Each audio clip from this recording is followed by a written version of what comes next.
Hello there, Aries. Welcome to your no tarot reading.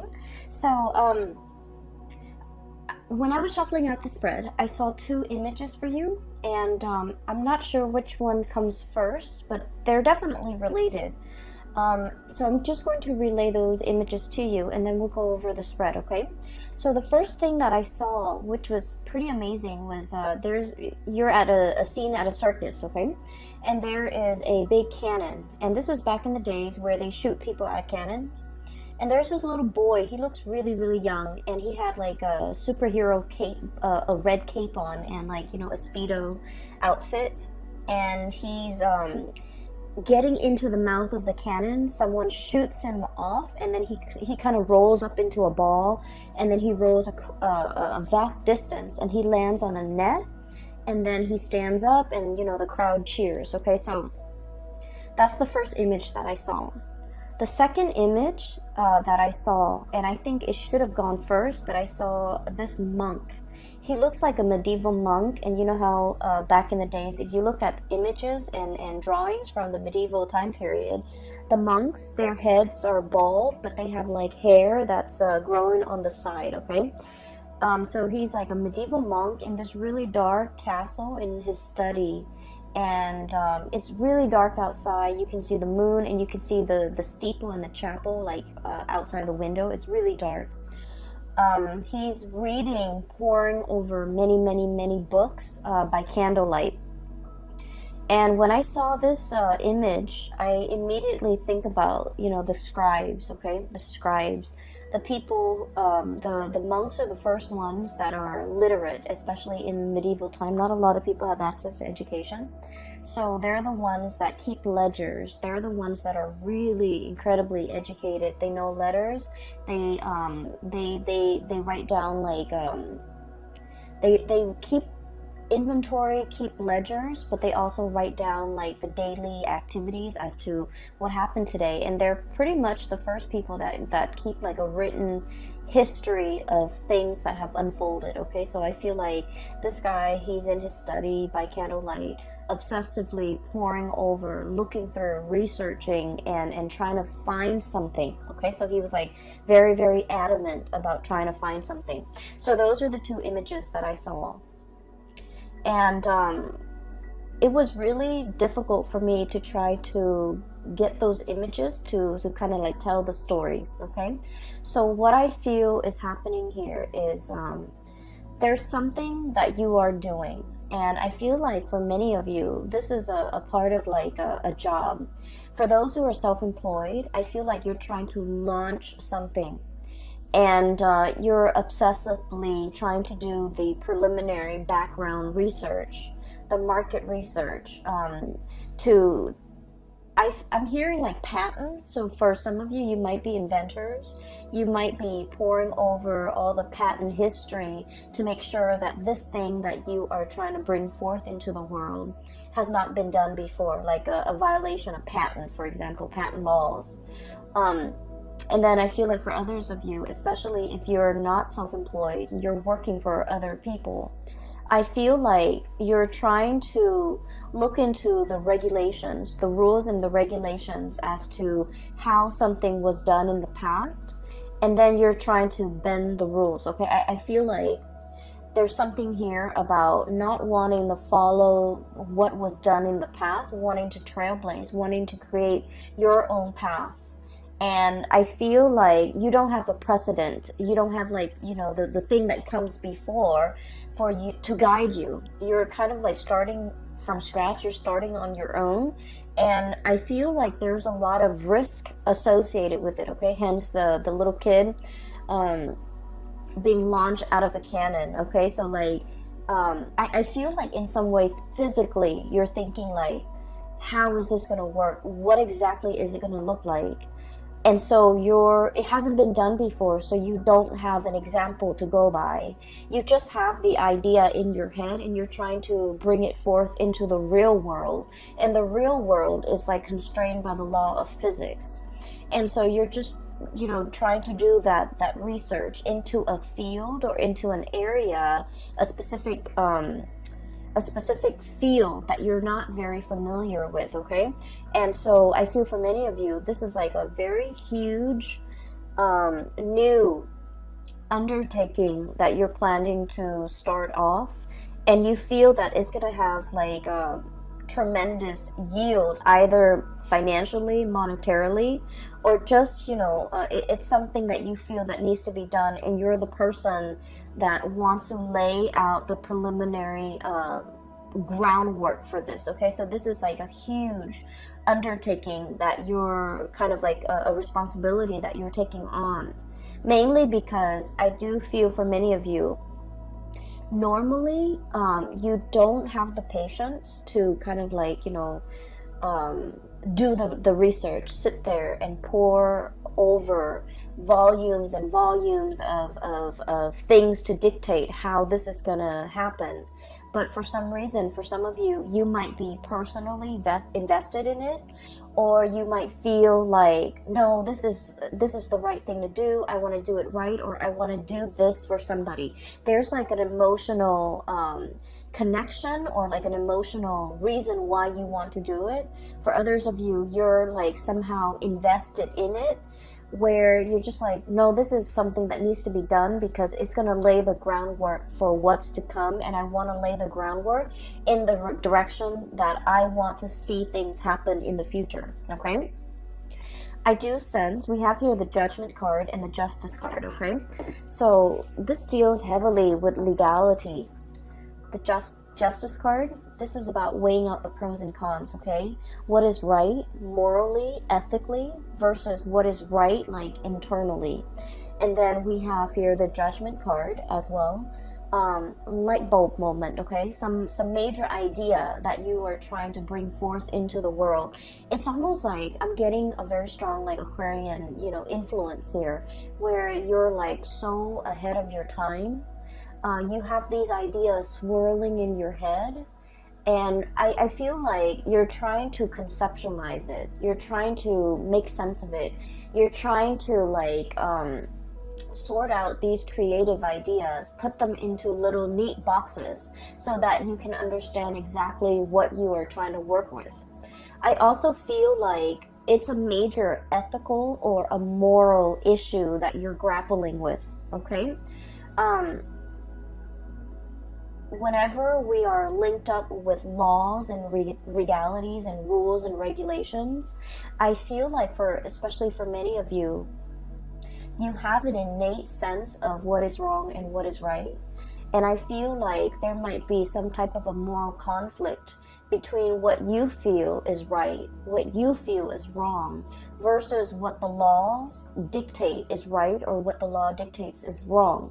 So there might be some type of a legal framework, or just some type of a framework that you're working within that you feel needs to be changed, and you're trying to find justifications for how to change it. You're trying to find evidence. You're trying to find like nuances in the law so that you can bend them. And I feel like you're doing this because internally you're driven by your own sense of what's right and what's wrong. And so you're trying to, you know, shape it or fashion it in a manner that speaks to you. So I feel like for many of you, there might be a situation in a work environment where you're just like, this is not fair. This on paper, it says this, but in my mind, in my head, in my heart, it feels wrong. And so you're trying to, you know, find a way to get around it, is what I'm sensing. Okay, so this is coming in really, really strongly. And then going to the second image, this is what I'm sensing here, is there's a situation where, once again, you know, you're trying to bring things forth into the world. It requires a lot of background research from your side. And the more that you read, the more ideas come to mind. But I feel like there isn't like a running thread to string all of these ideas together. And so in that way, you might feel like you're kind of ill-prepared to make the connections, to make the dots, to connect the dots in some fashion. And you also feel like you might need to speak to a specialist. You might need some type of an expert in their field in order to help you, in order to conceptualize, not only conceptualize, but like to draw out how it's going to be implemented or how it's going to be made in the real world. Okay, and I feel like there's somebody coming in, someone who's an expert in their field. We have here the Queen of Swords. I usually think of this as someone who is super rational, okay?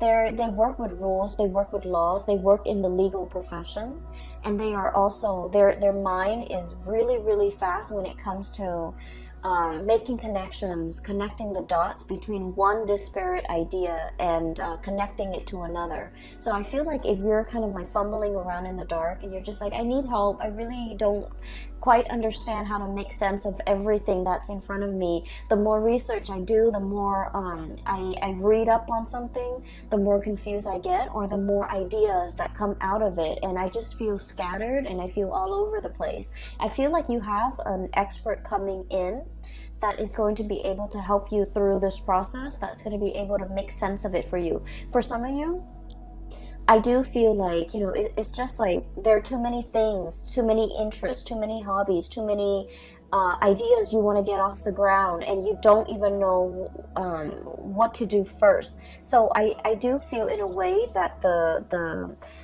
solid groundwork has not been laid, and you're still in that process of doing that. So I just want to say as well, you know, there is a Mercury retrograde that's going to permeate the entire month of November. It starts on the 31st of October, and we're going to be in the Mercury retrograde period for about 3 weeks of November, and the last week is pretty much the shadow period. So this is a time to really lay that foundation, lay that groundwork, do the preliminary research, make sure there's no holes in your theories, and make sure that everything is done. And I keep hearing like conceptualize.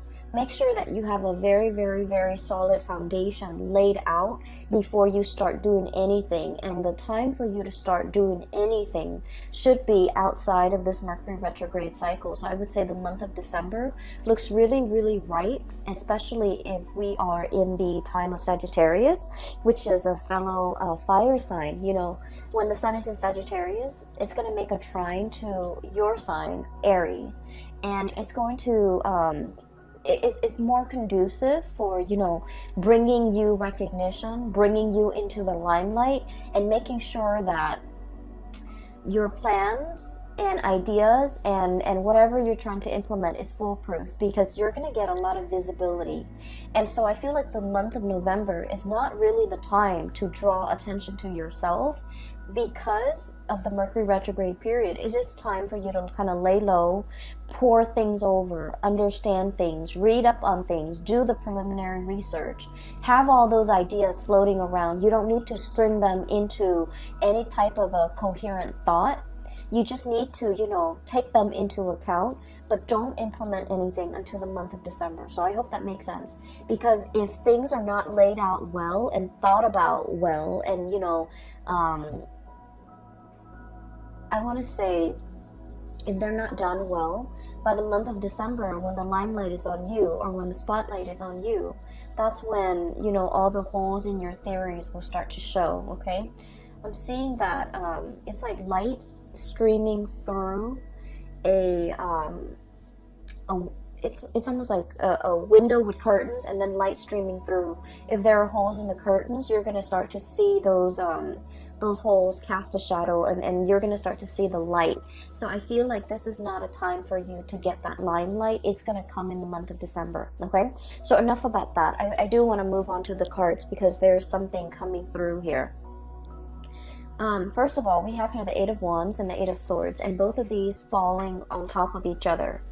So the Eight of Wands, this is massive amounts of communication. And the Eight of Swords is a situation where we keep ourselves stuck, we keep ourselves bound, and we feel like we don't have all the information that we need in order to move forward, in order to make a decision.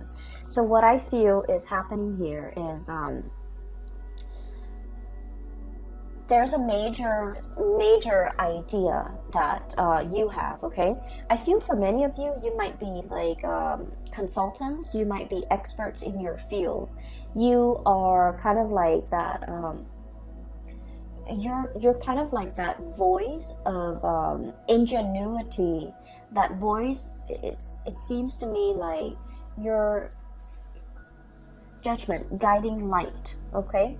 You're providing a lot of swift, short, concise communication to bring people out of a state of confusion, okay? You guys are very like no nonsense, no holds bar. Whatever comes to mind, you say it. Like you rarely have a filter.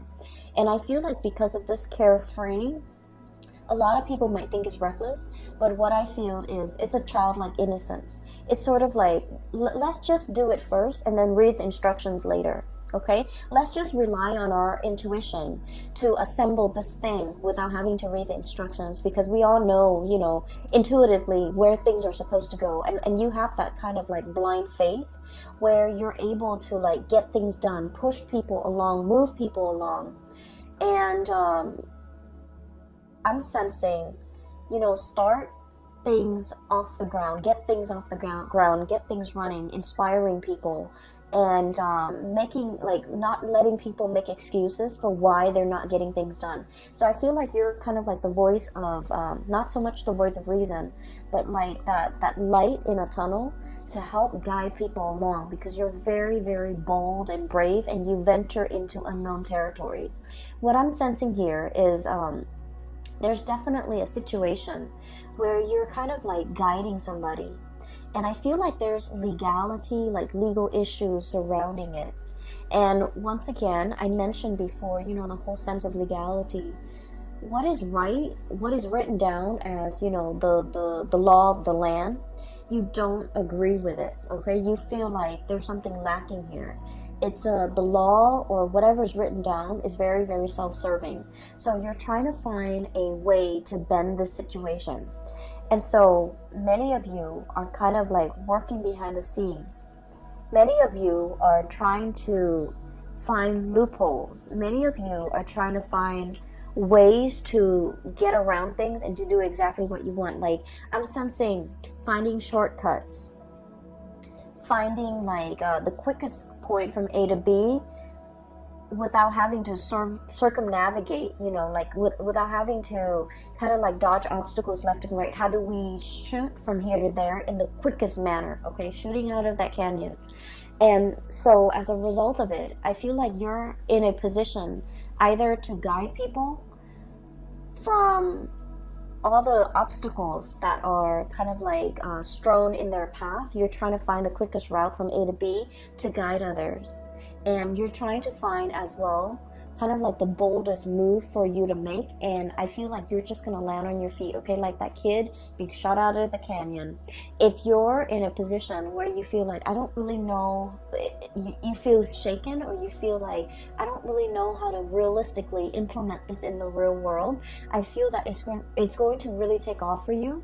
So that state of confusion where you're not able to make a decision, there's going to be that light bulb moment that will allow you to know how to move forward, that will allow you to know how to move on. Okay, so I feel like the energy is very, very conducive for having some type of a major breakthrough. You're getting like spiritual advice, you're getting a lot of information to, if it's like a long-standing problem and you've been mulling it over for some time, and you felt like the more research you do, the more confused you are, it's going to hit you in a way where you're going to be able to find the simplest way to get from A to B, to solve your problems, to jump over your hurdles, to kind of blast through these obstacles in order to move on, okay? I'm also sensing here a very significant person that's going to be entering your life, okay? We have here the Queen of Swords. So this is air sign, air energy, Aquarius, Gemini, Libra. And what I feel is, for those of you who are dealing with an air sign, or even dealing with somebody who's a little bit more on the icy end, They ask a lot of questions. They try to really understand you. I feel like polar opposites. Okay, so your polar opposite might be Libra, and Libras are kind of like the lawyers of the zodiac. They like to ask questions. They like to see both sides of the story. They like to they ask a lot of questions because as an air sign, they like to know. They like to learn. They like to understand things from with like they like to have like a holistic view of a situation before they form their opinion or make up their mind. And so if you're dealing with someone like that, it doesn't have to be an air sign. It's just they exhibit the energy of someone who asks a lot of questions and they want to understand. You're going to feel a little bit like you're under scrutiny, like you're under a microscope. Like they're judging you, or they're judgmental, or they're trying to poke holes in your theories.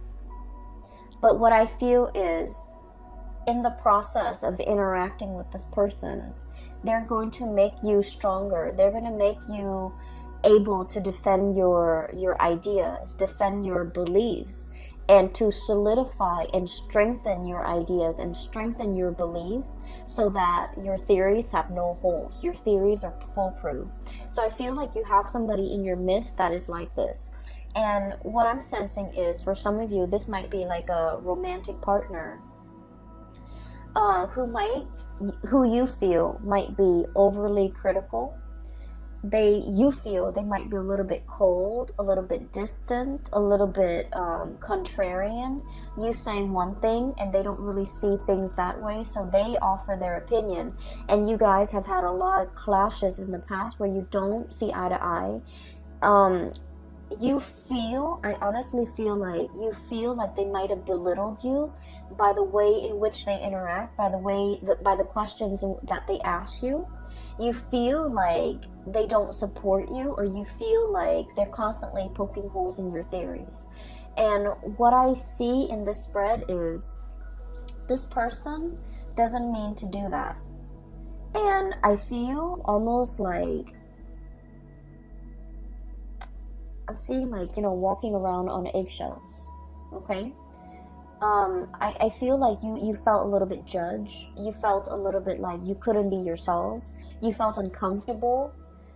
And you didn't understand why. You felt like they didn't trust you, or you felt like they just,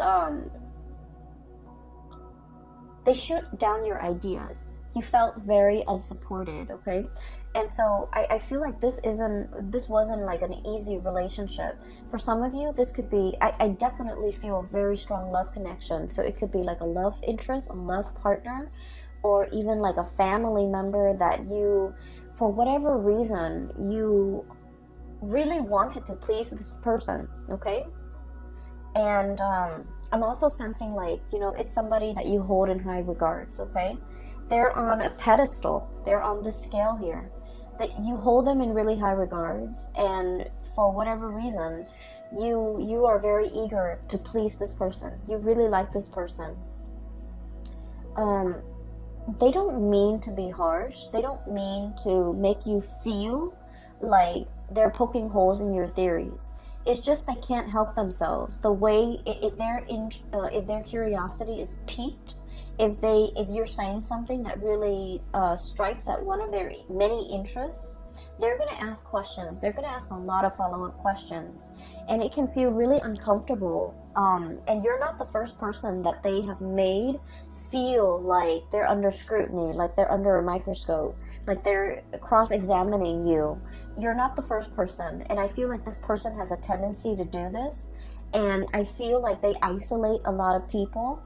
They might have isolated friends because of their behavior. So I'm sensing here a person that doesn't mean it. They don't mean any harm, and they don't understand how they come across, and they don't understand how harsh they are with their words and their judgment, and they don't understand that people feel judged or feels that they're too judgmental, and people feel uncomfortable in their presence, okay? So I feel like you're dealing with a situation like that, where somebody might be asking you, and they're asking you so that they can understand where you're coming from, so that they can understand your ideas. And So, you know, let your guard down, definitely, when you are interacting with this person, because I feel like they mean no harm, okay?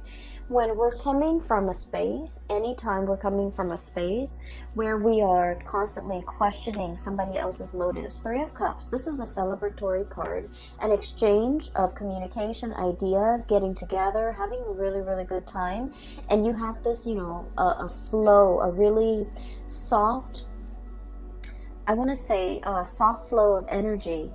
And then there's like, you know, mutual exchange, right? Of ideas, of energy, of support.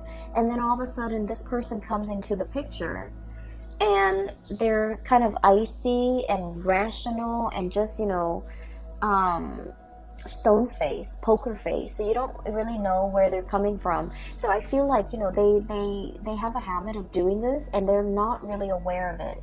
And so anytime that we have an interaction with another person, we just need to take everything at face value, because I feel like the minute somebody feels like, you know, like a perceived slight, or you get a perception that someone is like negative or trying to shoot down your plans, the minute we get defensive in a social interaction, that's when we kind of like imagine things or energies that are not there. So I feel like in this situation, it is best to let our walls down. If they ask questions, just answer their questions.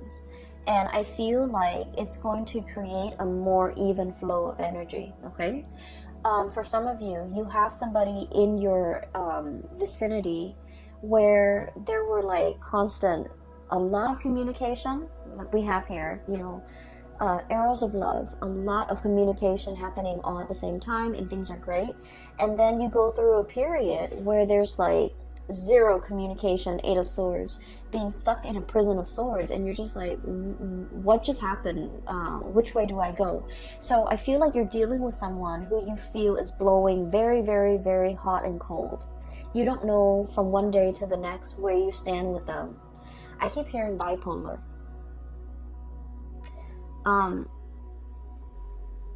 And I'm also hearing as well somebody who's very stuck in their head, and they might have like a gazillion things or a gazillion ideas that they're working on. So they're jumping from the realm of the mind.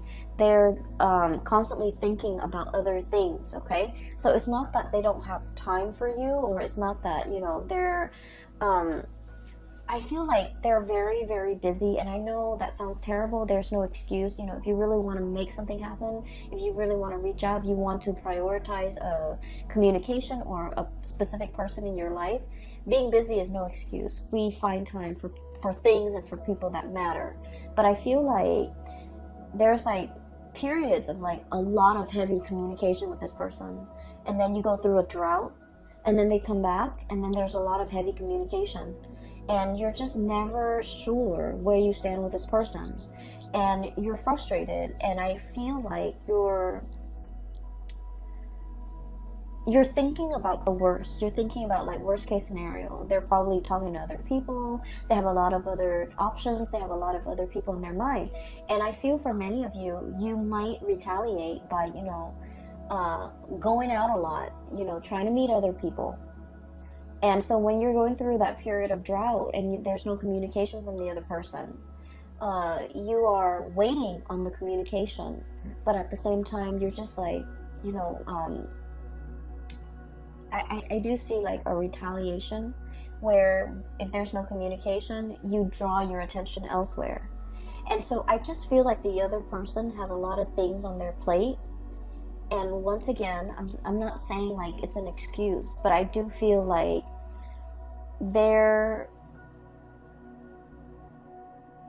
I'm sensing like you and the other person, the way in which you do things are very different. And so there's lack of understanding from your end to their end, where they're coming from, why they're like this. And then from their end to your end, there's lack of understanding why you need certain things. You might need a lot of communication, and I feel like they need a lot of downtime. Does that make sense? So I feel like that's you're like polar opposites, and the way in which you need others, the way in which you express love, the way in which you express concern, and you know, The ways in which you show affection is very, very different. You might need that entangled, constant communication, a lot of validation. They need a lot of distance and alone time and downtime, okay? If the connection is there, in their mind, it's already there. We don't need to, reinvent the wheel. We just need to have separate lives. So I definitely feel like one person needs a lot of intimacy and reassurance and attention, and then the other person needs a lot of me time, a lot of downtime, a lot of space. And there's a potential here for the two of you to kind of like bridge this divide and to be able to kind of understand where the other person's coming from. I don't see like a situation where there's like from their end, I don't see that they're dating other people, running around with other people and things like that. I do feel like you might have thought that, but I don't see it from their end. But I do sense that they're wondering as well, the times in which you guys are not communicating. What are you up to? Are you out there dating other people with this Three of Cups? Like getting to know other people, trying to, forget them? And then we also have here the Nine of Cups, being comfortable and happy and satiated on your own, not needing them and, living your life. So I feel like there's a potential here for like a lot of misunderstanding between you and another person. If that has been the case in the past, there's a coming together, reckoning, communication, things being revived, okay? And then I also feel they're coming back in, wanting to communicate. Queen of Swords, Nine of Cups, wanting to communicate, wanting to, understand where you're at. And the blue color is coming out very strongly here, which in the blue eyes and the blue color, I do feel like you want them to see, okay? You want them to see that you're okay without them, that you're happy without them. But once again, I feel like this person means a lot to you, and you want that validation from them. You want to see.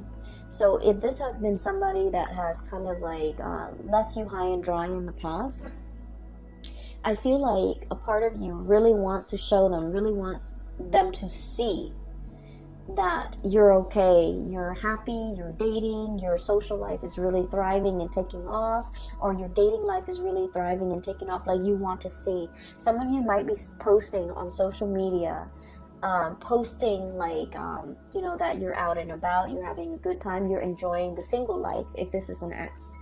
And then I definitely feel like, they're thinking about you. They're trying to access you, access the photos, access the information. They're definitely physically seeing to make sense of it. Okay, so I do see a tit for tat, retaliatory type of an energy here, where you want somebody to see that you're doing well, that you're doing fine, that you're happy.